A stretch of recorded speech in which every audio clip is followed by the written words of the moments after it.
الذين ينفقون أموالهم في سبيل الله ثم لا يتبعون ما أنفقوا منا ولا أذى لهم أجرهم عند ربهم ولا خوف عليهم ولا هم يحزنون. Those who spend their wealth in the way of Allah and do not follow up their spending by stressing their benevolence and causing hurt will find their reward secure with their Lord. They have no cause for fear and grief. They have no cause for fear and grief. They need not fear that they will not be amply rewarded or that they will have any reason to feel remorse for spending in the way of God. قول معروف ومغفرة خير من صدقة يتبعها أذى والله غني حليم. To speak a kind word and to forgive people's faults is better than charity followed by hurt. Allah is all-sufficient, all-forbearing. Allah is all-sufficient, all-forbearing. This statement comprises two parts. First, God is not in need of man's charity.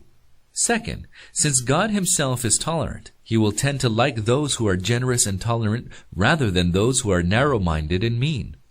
How is it possible for God, who lavishes upon man all kinds of bounties and forgives him again and again despite his faults and failings, to be pleased with those who, even if they were able to offer anyone a loaf of bread, unfailingly trample upon the receiver's self-respect by constantly reminding him of the favors they have done for him?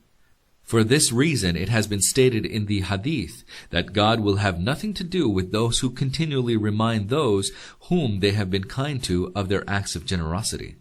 يا أيها الذين آمنوا لا تبطلوا صدقاتكم بالمن والأذى كالذي ينفق ماله رئاء الناس ولا يؤمن بالله واليوم الآخر فمثله كمثل صفوان عليه تراب فأصابه وابل فتركه صلدا لا يقدرون على شيء مما كسبوا والله لا يهدي القوم الكافرين. Believers, do not nullify your acts of charity by stressing your benevolence and causing hurt as does he who spends his wealth only to be seen by men and does not believe in Allah and the last day. The example of his spending is that of a rock with a thin coating of earth upon it. When a heavy rain smites it, the earth is washed away, leaving the rock bare. Such people derive no gain from their acts of charity. Allah does not set the deniers of the truth on the right way, only to be seen by men and does not believe in Allah and the last day. The desire to display one's good deeds itself proves that the person concerned does not truly believe in God and the hereafter. One who does good merely in order to impress people with his righteousness clearly regards those persons as his God. Such a person neither expects reward from God, nor is he concerned that his good deeds will someday be reckoned to his credit. When a heavy rain smites it, the earth is washed away, leaving the rock bare. In this parable, heavy rain signifies charity, and rock the wicked intent and motive which lie behind external acts of charity. The expression, with a thin coating of earth upon it, signifies the external aspect of charity, which conceals the wicked intent and motive of a man. These explanations make the significance and purport of the parable clear. The natural effect of rainfall should be the growth of plants and harvest. But if the earth, which is the repository of fertility, is insignificant in quantity, for example, only a coating of it on some rock, the result will be that instead of yielding any beneficial result, the rainfall may even prove harmful. Similarly, charity has the capacity to generate goodness and benevolence in human beings. Man's potential for goodness, however, is conditional on sincerity. Devoid of that, charity leads to sheer loss and waste. Allah does not set the deniers of the truth on the right way. Here the term kafir is used in the sense of the ungrateful person who refuses to acknowledge benevolence. People who either make use of the bounties of God in order to seek the gratitude of God's creatures rather than God's good pleasure, or who spend on others and then hurt them by stressing their acts of benevolence and kindness, are ungrateful to God for His bounties and favors. Since such people do not seek to please God, God does not care to direct them to the way that leads to His good pleasure. وَمَثَلُ الَّذِينَ يُنْفِقُونَ أَمْوَالَهُمُ ابْتِغَاءَ مَرْضَاتِ اللَّهِ وَتَثْبِيتًا مِّنْ أَنفُسِهِمْ كَمَثَلِ جَنَّةٍ بِرَبْوَةٍ أَصَابَهَا وَابِلٌ فَآتَتْ أُكُلَهَا ضِعْفَيْنِ فَإِن لَّمْ يُصِبْهَا وَابِلٌ فَطَلٌّ وَاللَّهُ بِمَا تَعْمَلُونَ بَصِيرٌ. The example of those who spend their wealth single-mindedly to please Allah is that of a garden on a high ground. If a heavy rain smites it, it brings forth its fruits twofold, and if there is no heavy rain, even a light shower suffices it. Allah sees all that you do. If a heavy rain smites it, it brings forth its fruits twofold, and if there is no heavy rain, even a light shower suffices it. Heavy rain signifies here charity motivated by a high degree of benevolence and sincerity.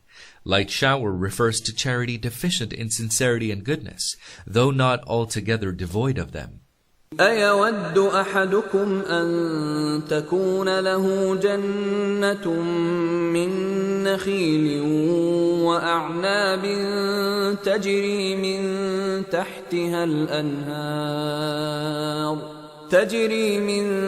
تحتها الأنهار له فيها من كل الثمرات وأصابه الكبر وله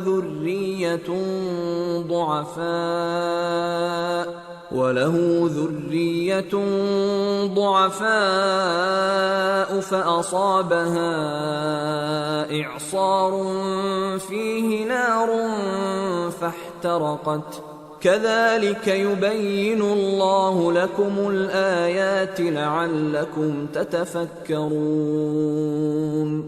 Would any of you desire that he should have a garden of palms and vines, with rivers flowing beneath it, a garden in which he has every manner of fruit, and that it should be then struck by a fiery whirlwind, and be utterly burnt down at a time when old age has overtaken him, and his offspring are still too small to look after their affairs? Thus does Allah make His teachings clear to you that you may reflect. And his offspring are still too small to look after their affairs. It is obvious that a man does not like to see the earnings of his lifetime destroyed in his old age, when he needs them badly and when he can no longer earn.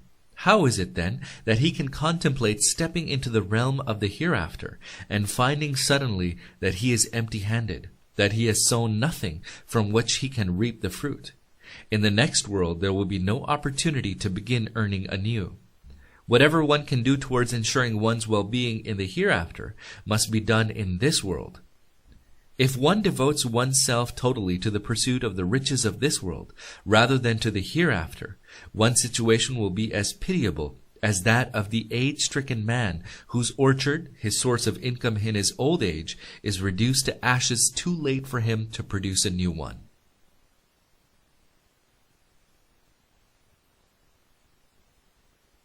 يا أيها الذين آمنوا أنفقوا من طيبات ما كسبتم ومما أخرجنا لكم من الأرض ولا تيمموا الخبيث منه تنفقون ولستم بآخذيه إلا أن تغمضوا فيه واعلموا أن الله غني حميد. Believers, Spend out of the good things you have earned, and out of what we have produced for you from the earth, and choose not for your spending the bad things, such as you yourselves would not accept, or accept only by overlooking its defects. Know well that Allah is most sufficient, most praiseworthy. Know well that Allah is most sufficient, most praiseworthy. It is obvious that he who is invested with the best attributes cannot be appreciated of those possessed of low and evil qualities. God is, for instance, generous and beneficent, and constantly showers his favors and bounties on his creatures. How is it possible for him then to love those who are mean, niggardly, and vicious? الشيطان يعدكم الفقر ويأمركم بالفحشاء والله يعدكم مغفرة منه وفضلا والله واسع عليم. Satan frightens you with poverty and bids you to commit indecency, whereas Allah promises you his forgiveness and bounty. Allah is all generous, all knowing. يؤتي الحكمة من يشاء ومن يؤت الحكمة فقد أوتي خيرا كثيرا وما يذكر إلا أولو الألباب. He grants wisdom to those whom he wills, and whoever is granted wisdom has indeed been granted much good, yet none except men of understanding take heed. And whoever is granted wisdom has indeed been granted much good. Wisdom signifies sound perception and sound judgment. The purpose of this statement is to point out that one who is possessed of wisdom will follow God's path rather than that of Satan. The followers of Satan believe that it is the height of wisdom and shrewdness to be constantly concerned with saving out of one's earnings, and to be perpetually on the lookout for a higher income. But for those endowed with divine perception, such an attitude is sheer folly. True wisdom consists in using one's resources moderately to meet one's needs and in spending whatever is left for charitable purposes. It may be possible for a person who does not spend for charitable purposes to attain a much greater degree of worldly prosperity than others. The life of this world, however, is only a fraction of man's total life, which is not limited to the confines of this world. One who risks the well-being of his eternal existence for the sake of highly transient well-being in this world is indeed a fool. The truly wise person is he who makes full use of the tenure of this life and invests his resources in prosperity in the life that will never cease. وما أنفقتم من نفقة أو نذرتم من نذر فإن الله يعلمه وما للظالمين من أنصار. Allah knows whatever you spend or whatever you vow to spend. The wrongdoers have none to succor them. The wrongdoers have none to succor them. Whether or not a man spends in the way of God, and whether or not he vows to spend in the way of God, God is fully aware both of his intentions and deeds. All those who either spend for the sake of God or vow to spend for the sake of God will be adequately rewarded. As for those who have either spent or have vowed to spend for others than God, no one will save them from God's chastisement. Vow means either a man's pledge to spend something or to perform some act of goodness which is not obligatory on him providing a particular wish of his is fulfilled. Provided that this vow is related to some wish which is in itself permissible and good, and that the person concerned makes it to none but God and for the sake of God, then such a vow will be reckoned as an act of obedience to God, and its fulfillment will be worthy of reward. Otherwise, such a vow will be seen as an act of disobedience and sin, and its fulfillment will invite punishment from God. إن تبدوا الصدقات فنعما هي وإن تخفوها وتؤتوها الفقراء فهو خير لكم ويكفر عنكم من سيئاتكم والله بما تعملون خبير. If you dispense your charity openly, it is well. But if you conceal it and pay it to the needy in secret, it will be even better for you. This will atone for several of your bad deeds. Allah is well aware of all that you do. It will be even better for you. If charity is of an obligatory nature, it is preferable to dispense it openly. Non-obligatory charity should preferably be dispensed secretly. This principle applies to all acts. As a rule, it is more meritorious to perform obligatory acts openly and non-obligatory acts of goodness secretly. This will atone for several of your bad deeds. The performance of good deeds in secret leads to the continual improvement of one's life and character. One's good qualities develop fully, and one's bad qualities gradually wither away. This makes a man so acceptable to God that He pardons the sins that he might have committed.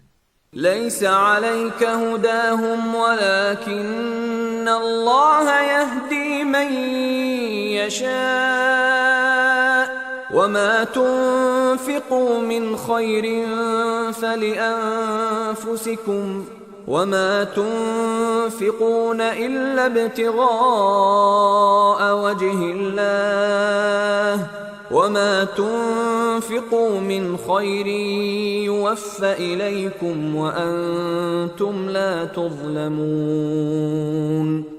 You are not responsible for setting these people on the right way.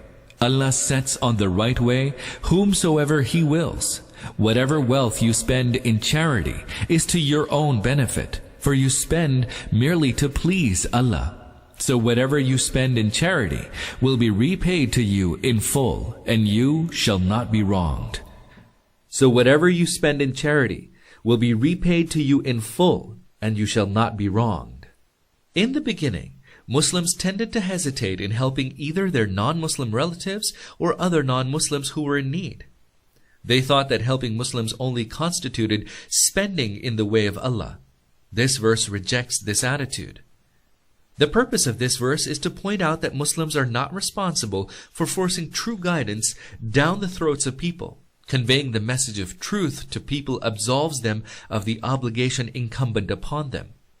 It is then for God either to favor the recipients of the message with true perception or not. In addition, Muslims should not shrink from helping their relatives in the affairs of the world on the ground that they are not following the true guidance. They will be rewarded by God for whatever help they render to needy persons for the sake of God. للفقراء الذين أحصروا في سبيل الله لا يستطيعون ضربا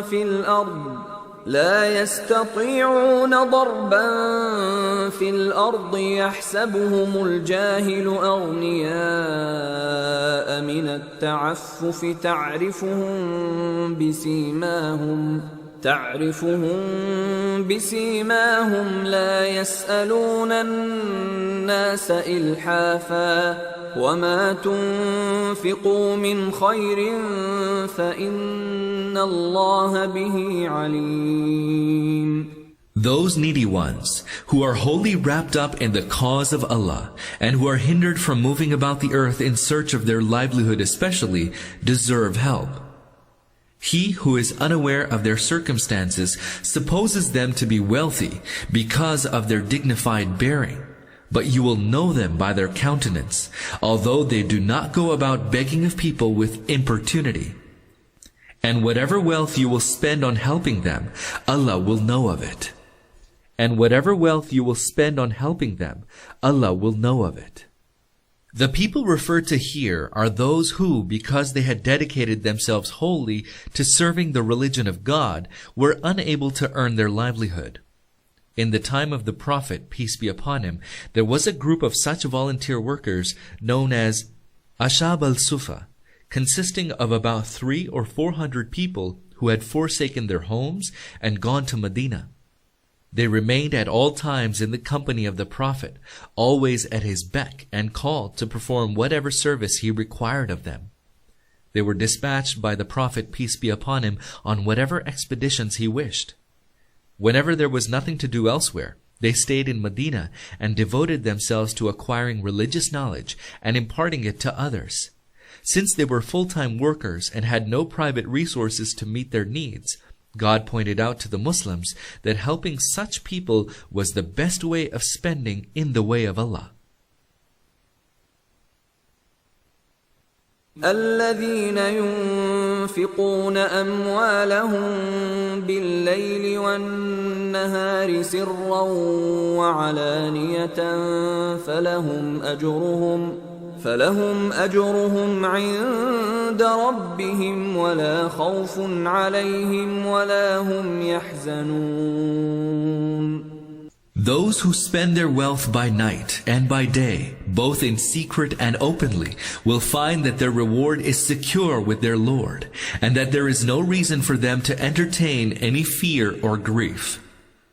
الذين يأكلون الربا لا يقومون إلا كما يقوم الذي يتخبطه الشيطان من المس ذلك بأنهم قالوا إنما البيع مثل الربا وأحل الله البيع وحرم الربا فمن جاءه موعظة من ربه فانتهى فله ما سلف وأمره إلى الله ومن عاد فأولئك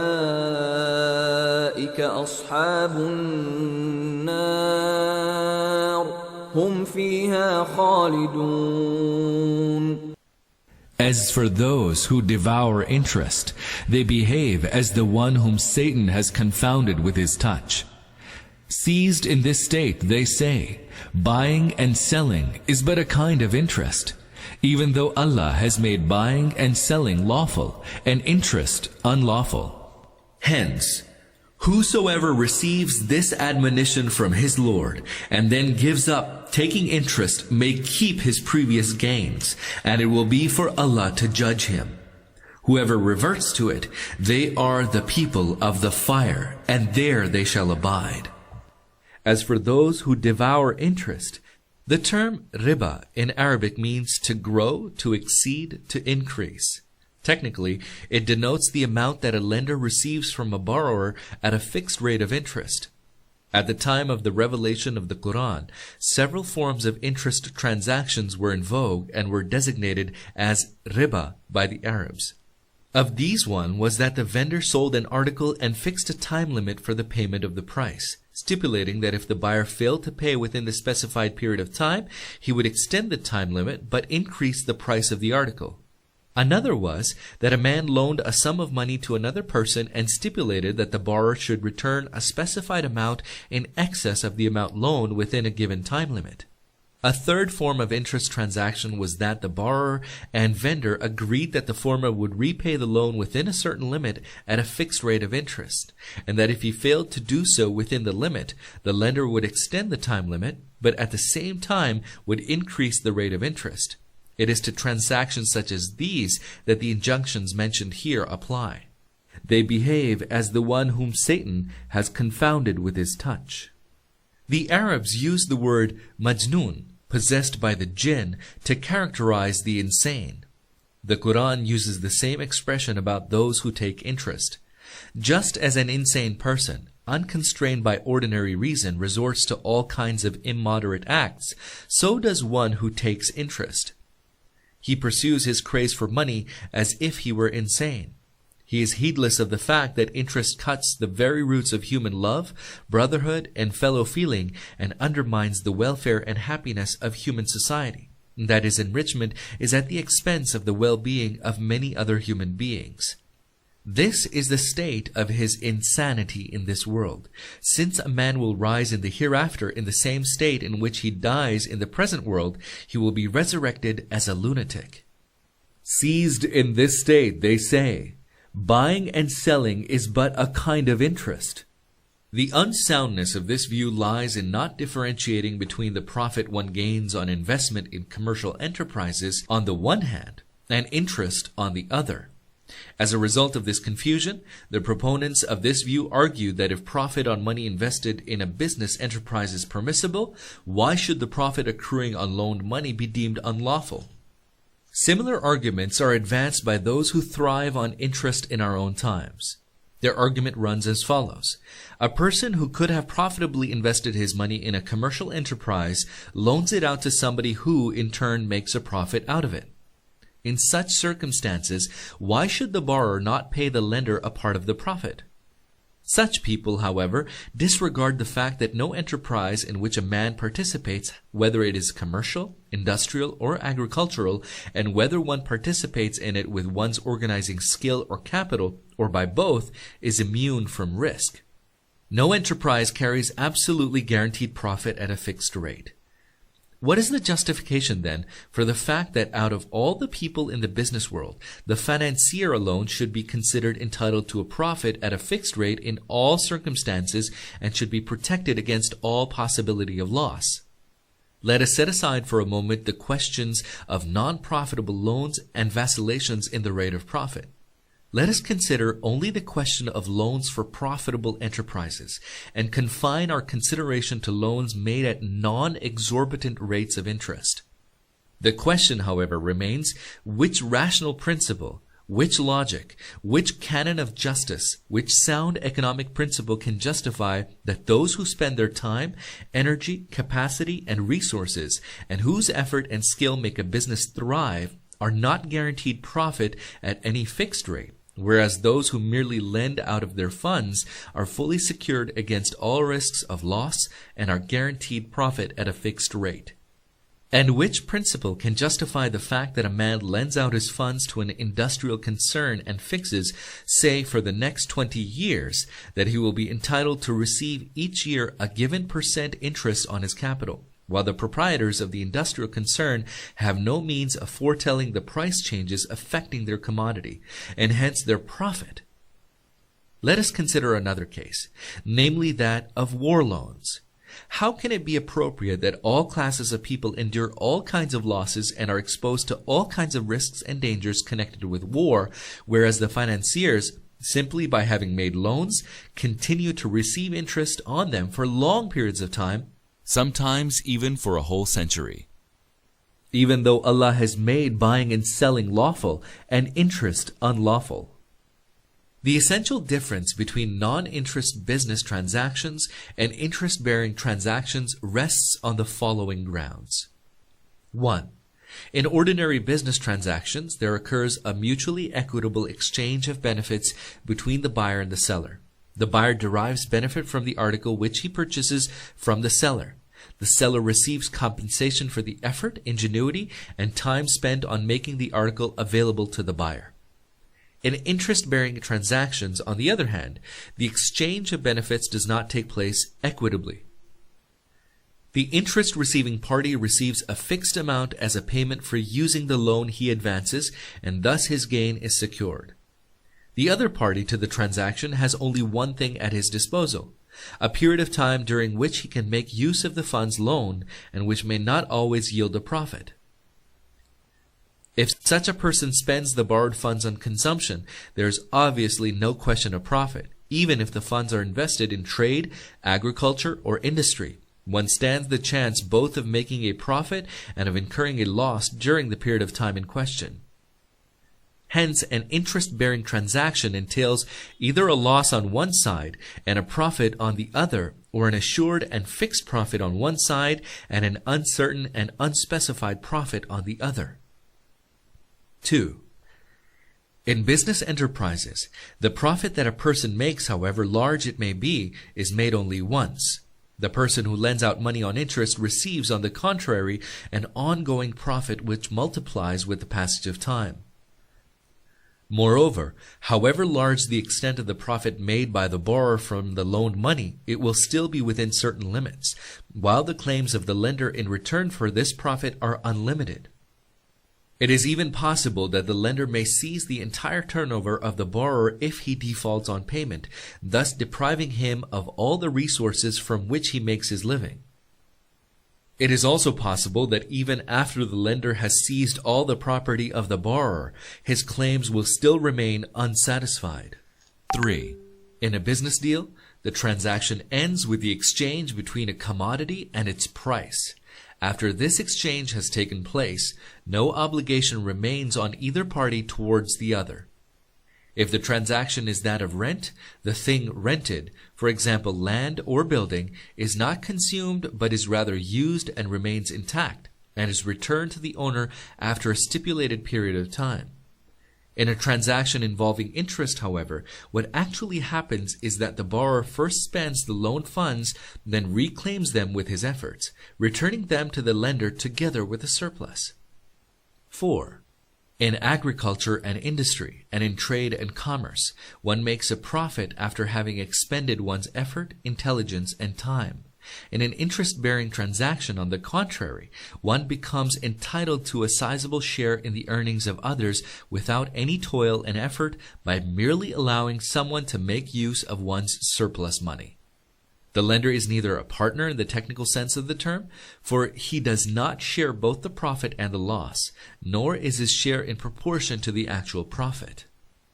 There is thus a tremendous difference from an economic point of view between business transactions as such and interest-bearing transactions. Whereas the former plays a highly constructive role in human society, the latter leads to its corrosion. This is in addition to its moral implications. By its very nature, interest breeds meanness, selfishness, apathy, and cruelty towards others. It leads to the worship of money and destroys fellow feeling and a spirit of altruistic cooperation between man and man. Thus, it is ruinous for mankind from both an economic and a moral viewpoint. May keep his previous gains, and it will be for Allah to judge him. What is said here is not that man will be pardoned by God for the interest taken in the past, but that it is for God to judge him. The expression, may keep his previous gains, does not signify absolute pardon from God for the interest one has taken. Rather, it points to the legal concession that has been made. It only means that no legal claim will be made for the interest taken in the past. For were such claims to be entertained, an endless succession of litigation would ensue. From a moral point of view, however, the earnings made by the way of interest would continue to be impure. If a person is really God-fearing, and if his economic and moral viewpoint has really undergone a change under the influence of Islam, he will try to abstain from spending on himself the income which he has obtained by illegitimate means. He will also try to seek out those from whom he has derived illegitimate earnings and will try to return those earnings to such people. If he is unable to locate them, he will try to spend them on collective welfare rather than on himself. It is this conduct alone which can save him from the punishment of God. As for one who continues to enjoy his illegitimate earnings, it is not unlikely that he will be subjected to God's punishment.